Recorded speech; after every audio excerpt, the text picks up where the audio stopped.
தமிழ்நாட்டுல ஏற்கனவே சகோதரி கனிமொழி இந்த மாவட்டத்துல இருக்காங்கன்னு நினைக்கிறேன் இன்னைக்கு நான்.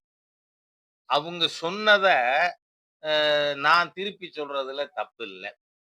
இளம் விதவைகள் அதிகமா இருக்கிற மாநிலம் தமிழ்நாடு.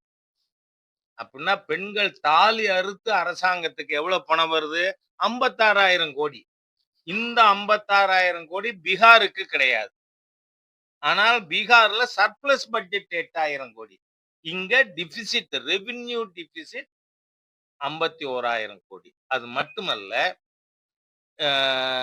திரு ஸ்டாலின் அவர்கள் சீஃப் மினிஸ்டரா வர்றதுக்கு முன்னாடி தமிழகத்தினுடைய மொத்த கடன் 4,30,000 கோடி. ஆனால் இன்னைக்கு அதுவே 9,30,000 கோடியா இருக்கு. 5 ஆண்டுகள்ல 5 லட்சம் கோடி கடன் வாங்கின ஊதாரி அரசு ஸ்டாலினோட அரசாங்கம். தமிழ்நாட்டினுடைய பொருளாதாரம் அவ்வளவு மோசமா போயிருக்கு. அதனால இன்னைக்கு திராவிட முன்னேற்ற கழகம் அதனுடைய கூட்டணி கட்சிகள், அது இந்த கன்னியாகுமரி பக்கம் போனா அதுக்கு ஒரு வார்த்தை சொல்லுவாங்க, சிங்கிடிகள்னு.